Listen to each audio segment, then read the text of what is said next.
Halo bre, kembali bertemu lagi bersama dengan saya hanya di channel Net Film 98. Kali ini kita akan membahas sebuah film action terbaru yang dirilis tahun 2026.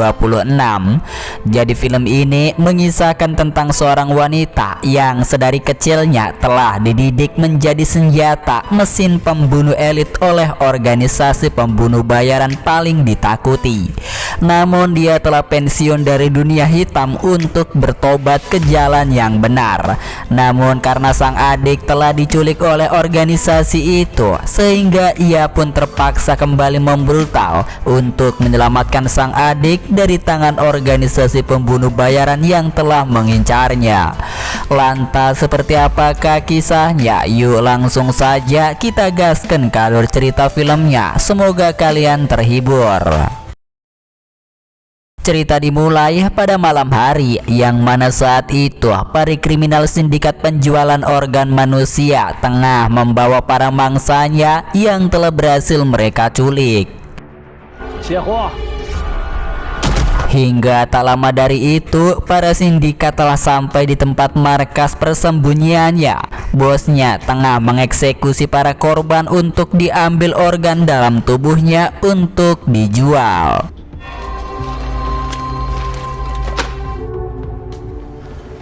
Setelah koper itu dibuka, para wanita itu pun dikeluarkan. Para sindikat itu senang karena telah mendapatkan mangsa yang sangat bagus. Bos itu langsung menandai para wanita itu untuk diambil organ dalamnya.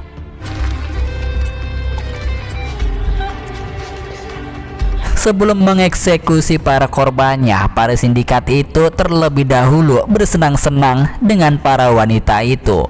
Bos sindikat tertarik dengan mata Tide, sehingga tanpa berlama-lama mereka pun langsung melakukan ini.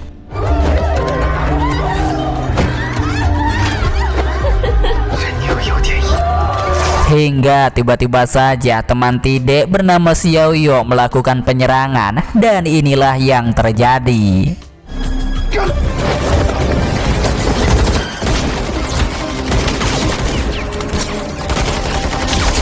Kedua wanita itu memiliki skill membunuh yang sangat mengerikan. Meski organisasi para sindikat itu memiliki senjata lengkap, namun kemampuan dari kedua wanita itu benar-benar sangat mematikan. Keduanya membantai orang-orang itu dengan sangat brutal.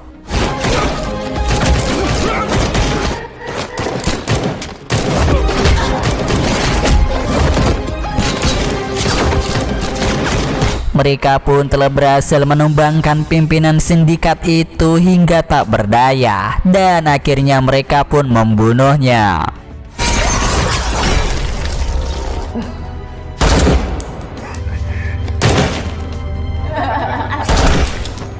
Xiaoyu membunuh kedua wanita yang telah diculiknya juga untuk menutupi kejahatannya.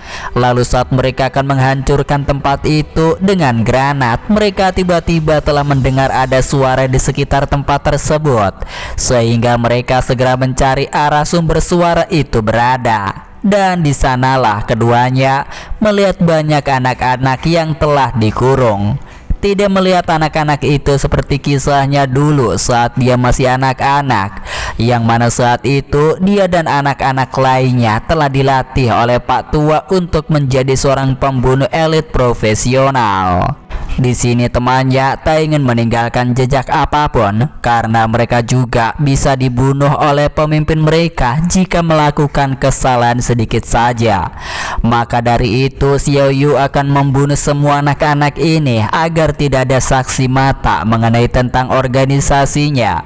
Tentu Tide pun tak setuju, karena anak-anak tersebut tidak menjadi ancaman bagi mereka sama sekali. Namun Xiaoyu akhirnya mengambil alat tombol pemicu untuk meledakkan tempat itu. Lalu dia langsung segera pergi. Sedangkan karena waktu bom meledak hanya tinggal beberapa detik saja, wanita itu berusaha untuk membuka kunci gemboknya. Namun inilah yang terjadi.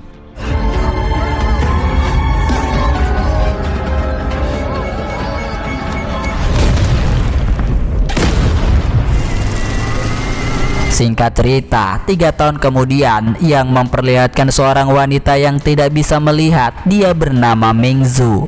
Dia baru saja pulang ke rumah yang dijadikan sebagai tempat kedai minuman kopi. Di sisi lain terdapat 2 penjahat sengaja masuk ke dalam kedai kopi untuk mencuri uang. Lalu saat Mingzu sedang berganti baju, mereka pun menggunakan kesempatan itu untuk melihatnya.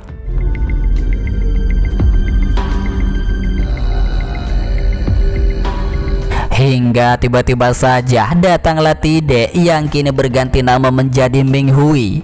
Ia kemudian langsung mencegah kejahatan itu. Mereka menginginkan uang serta ingin mencicipi tubuh sang adik. Ternyata setelah peristiwa itu, Tide masih bisa selamat dari ledakan markas gedung para sindikat.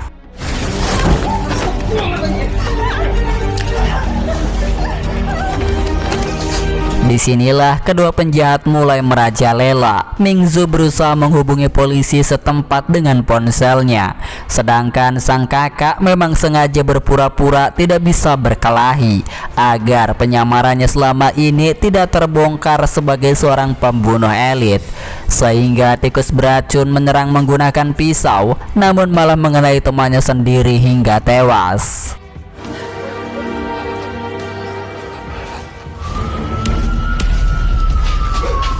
Tak berselang lama, para kepolisian telah datang untuk mengamankan lokasi.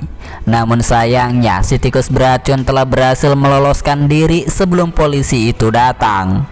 Kakak beradik itu langsung dibawa pergi ke kantor kepolisian untuk dimintai keterangan. Saat malam hari tiba, salah satu polisi mengetahui sosok Tide yang pernah menyelamatkan kecelakaan kereta api di Nancang 3 tahun yang lalu dan berhasil menyelamatkan 13 korban dari kecelakaan itu. Sehingga karena musibah itu, Mingzu pun bisa bertemu kembali dengan kakak angkatnya lagi.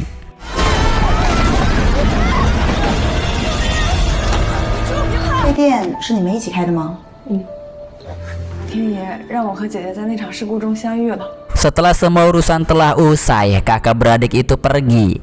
Dalam perjalanan, tikus beracun datang lagi untuk membalaskan dendam atas kematian temannya. Namun Tide langsung datang menghampirinya dan berpesan kepada sang adik bahwa dia akan memberi uang kepada si pengemis. Saat Tide berhadapan kembali, kali ini dia langsung membunuh tikus beracun dengan sangat mudah.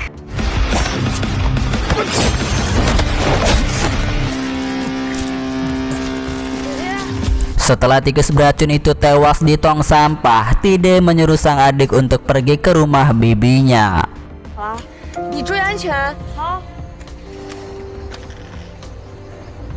Tak berselang lama dari itu, kabar tentang kematian dari tikus beracun telah diketahui oleh para kepolisian. Salah satu dari mereka, polisi Ziming, ingin menyelidiki kasus besar ini karena di balik kematian tikus beracun sudah banyak orang yang mengincarnya karena sudah terlalu banyak mengetahui tentang suatu informasi organisasi kriminal berbahaya.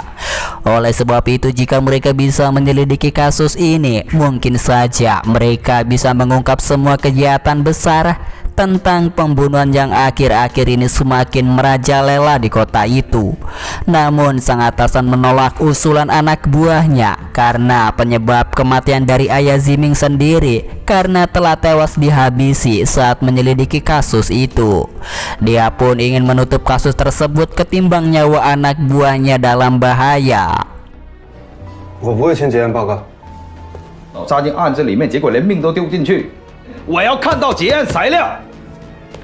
Bahkan kini pihak media televisi sudah dibuat geger tentang banyaknya kasus pembunuhan di mana-mana. Para polisi menduga ada sekelompok organisasi pembunuhan yang telah bekerja sama dengan kelompok geng kriminal setempat. Kelompok itu tak menyisakan saksi mata sama sekali karena sangat terencana dan terstruktur, sehingga polisi kesulitan untuk mengungkap semuanya. Malam itu, setelah menghabisi tikus beracun, Tide berada di rumahnya. Sekarang dia sedang berada di markas tempat persembunyiannya di bawah tanah. Ia pun akan mengeksekusi si tikus beracun itu. 明慧女士，您全。 Namun tiba-tiba saja saat itu Mingzu telah datang membawakan pesanan makanan untuk sang kakak.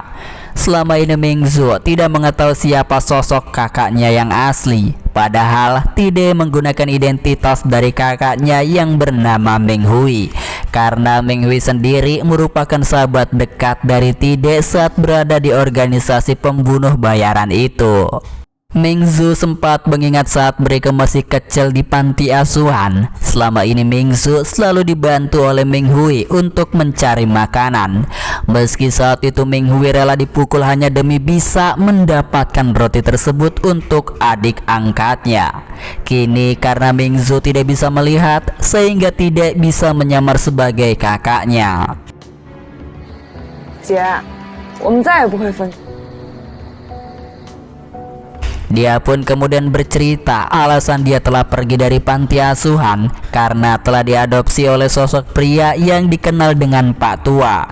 Sejak kecil anak-anak perempuan telah dididik menjadi senjata elit paling mematikan. Mereka dididik menjadi seorang pembunuh bayaran profesional terbaik. Sepanjang hari anak-anak itu dilatih dengan sangat keras. Mau tak mau mereka harus mengikuti semua perintahnya.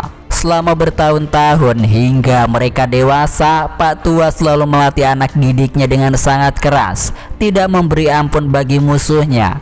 Oleh sebab itu, Tide dan anak-anak lainnya dikala sedang beraksi tidak akan pernah meninggalkan jejak sama sekali.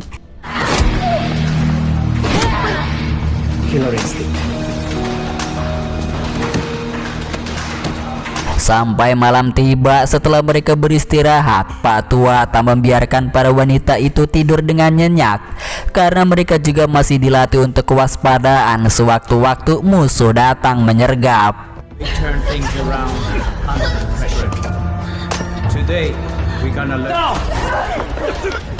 Tide kemudian telah mendapat hukuman dari Pak Tua karena telah menolong Meng Hui. Pak Tua ingin agar Tide menyelesaikan masalahnya sendiri sebelum membantu orang lain. Jika tidak, maka nyawanya sendiri yang akan mati. Malam itu, Meng Hui, kakak dari Mingzu, nekat secara diam-diam pergi untuk menemuinya untuk memberi makanan. Tide telah dihukum di sebuah lubang yang berisi air. Atasnya diberi jeruji besi supaya tidak bisa keluar.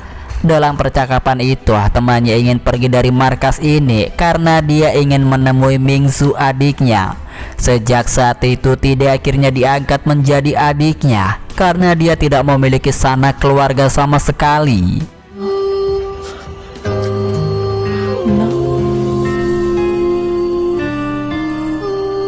Disinilah akhirnya anak-anak didik Pak Tua mulai menjalankan aksi brutalnya.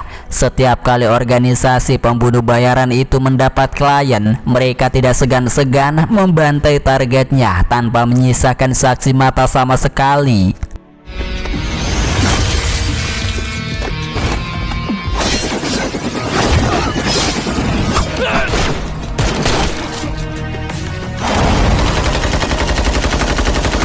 Diceritakan saat Tide berada di markas sindikat, dia telah berhasil selamat dari ledakan. Namun sayangnya, anak-anak itu nyawanya tak bisa diselamatkan. Sehingga setelah kejadian itu, Tide memutuskan untuk meninggalkan kelompok pembunuh bayaran demi bisa hidup normal bersama dengan adik angkatnya. 这些年你一个人辛苦吗？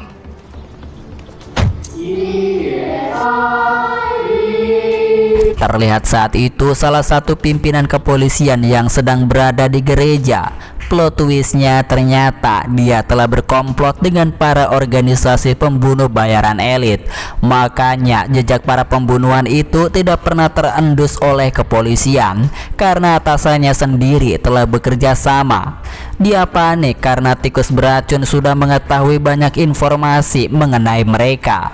Namun sekarang dia telah menghilang. Mereka tidak tahu jika tikus beracun telah dihabisi oleh Tide.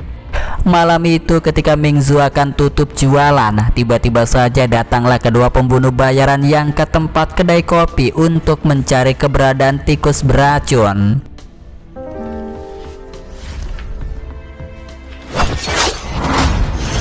Pada saat itu Xiaoyu sempat melihat ada sebuah foto Tide bersama dengan Mingzu, dan kelompok ini kebetulan sedang mencari keberadaannya karena telah membelot dari ajaran Pak Tua.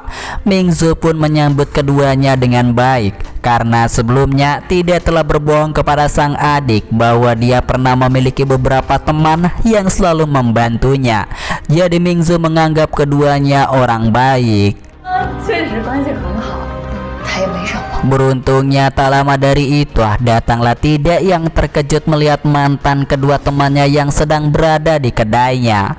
Saat mereka sedang berbicara di meja itu, si wanita mulai menyerang Mingzu bersama dengan torpedo, sehingga perkelahian di antara ketiganya tak bisa terhindarkan lagi.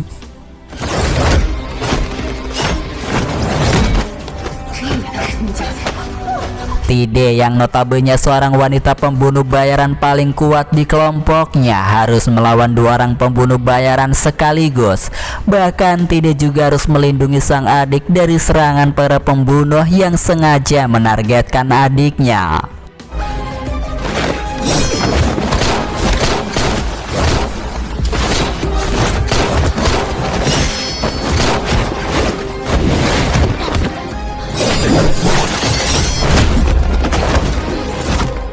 Akhirnya tidak berhasil menumbangkan keduanya, namun tidak bisa menghabisinya karena nyawa sang adik sedang terancam akibat lehernya terluka. Ia pun segera membawanya kepada seorang dokter yang khusus menangani para kriminal seperti mereka. Saat itu sang dokter menolak untuk mengobati Mingzu, namun Tide bersikeras agar si dokter itu segera menolong sang adik. Jika tidak, terpaksa dia harus membunuh pasiennya. Akhirnya karena tidak ada pilihan lain, terpaksa dokter itu menolongnya. 他需要输血，抽我的。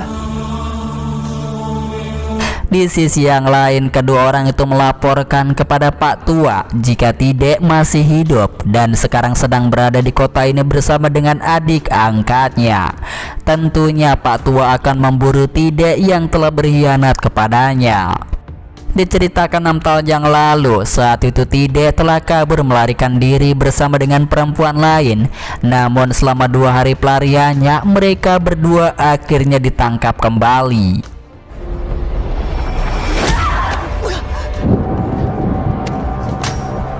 Saat itu Pak Tua menyuruh Xiaoyu diperintahkan untuk membunuh adiknya sendiri karena telah berkhianat. Namun dia tidak tega untuk melakukan itu. Pak Tua tetap memaksanya untuk membunuh adiknya sendiri, sehingga sejak saat itu Xiaoyu sangat dendam kepada Tide karena telah membawa adiknya pergi dari markas ini.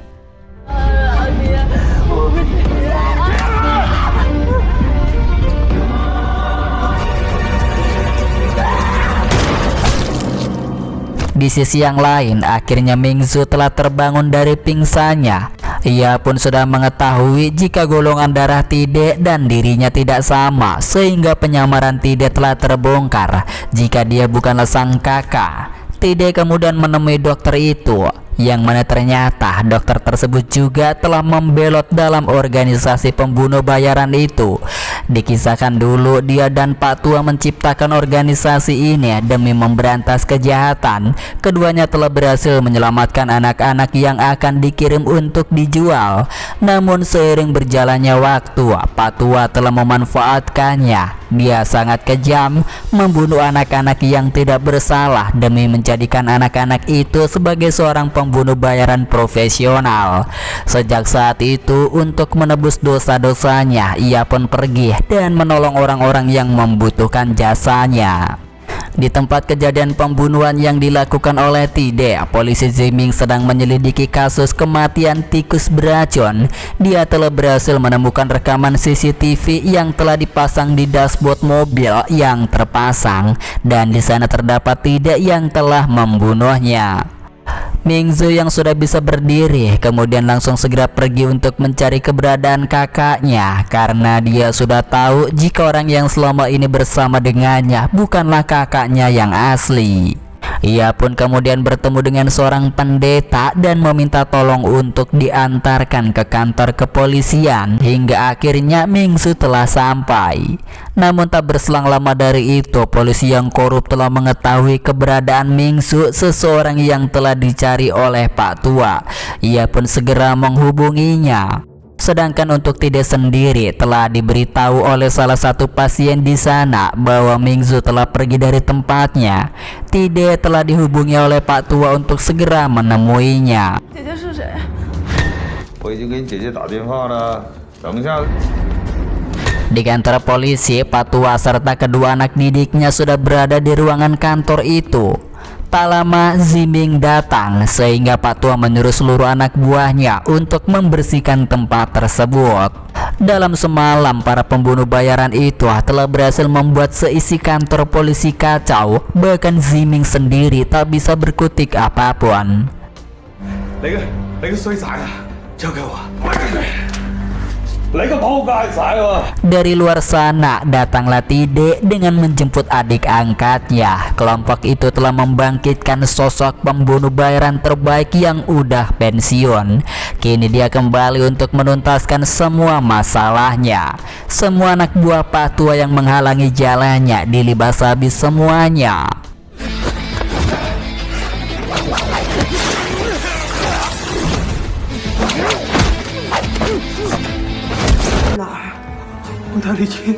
Hingga akhirnya tidak harus berhadapan langsung dengan Xiao Yu dan juga Torpedo. Pimpinan Ziming telah tewas dalam baku tembak itu.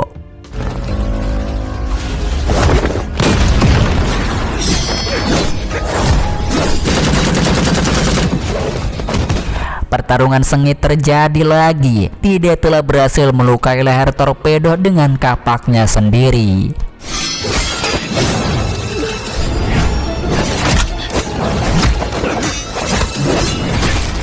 Torpedo pun tak bisa melawan sampai akhirnya dia pun tewas. Begitupun dengan Xiao Yu yang berhasil dikalahkan, namun tidak membunuhnya agar dia bisa mengetahui di mana Mingsu berada.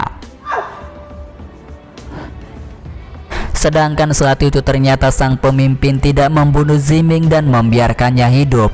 Ziming kemudian diberi kunci borgol oleh rekannya yang sudah terkena luka parah. Saat keduanya berhadapan lagi setelah lama bertahun-tahun tidak berjumpa, Pak Tua justru menembak Xiao Yu karena dianggap sudah tak berguna lagi.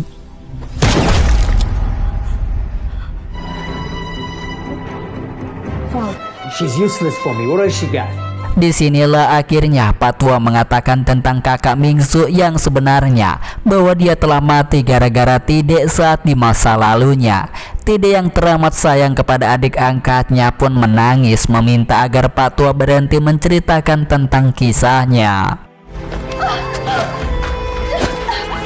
还是你姐姐就是她。Look something I raised. 枪。 Saat Pak Tua menyuruh Mingsu untuk menembak Tide yang telah mengakibatkan sang kakak tewas, tiba-tiba ya, lampu yang telah padam karena dimatikan oleh Ziming membuat Tide memanfaatkan momen tersebut untuk melakukan penyerangan bersama-sama dengan polisi Ziming.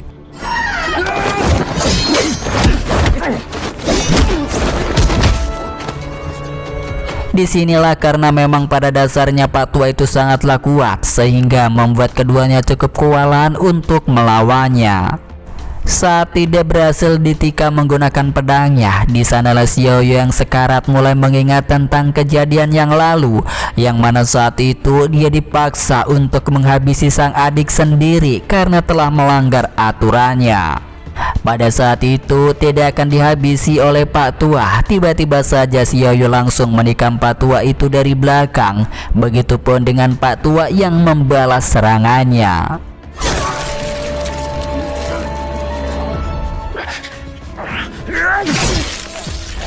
Ketika Pak Tua ingin melancarkan kembali aksinya, Mingsu langsung membunuhnya.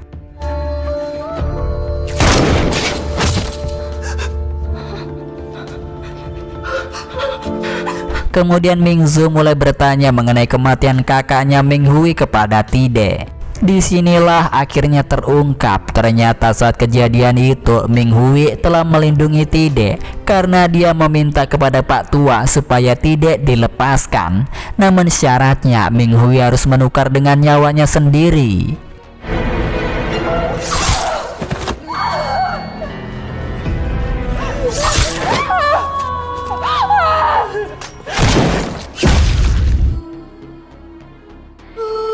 Dan begitulah kira-kira ceritanya. Setelah mendengar semuanya dari mulut Tide, Ming Zhu akhirnya percaya. Dia pun langsung memeluk kakak angkatnya itu. 你们都是活成人的样子。 Tak berselang lama, Tide pun sudah tak sadarkan diri sehingga Ziming langsung segera membawanya pergi ke rumah sakit. Namun di tengah perjalanan sayangnya mobilnya mogok sehingga disinilah ending filmnya cukup membagongkan, berakhir dengan ending yang menggantung. Apakah si Tide meninggal ataukah masih bisa diselamatkan? Dan itulah tadi ya brief filmnya. Semoga kalian terhibur dengan channel Net Film 98. Sampai berjumpa bertemu kembali di alur cerita film selanjutnya. Bye bye.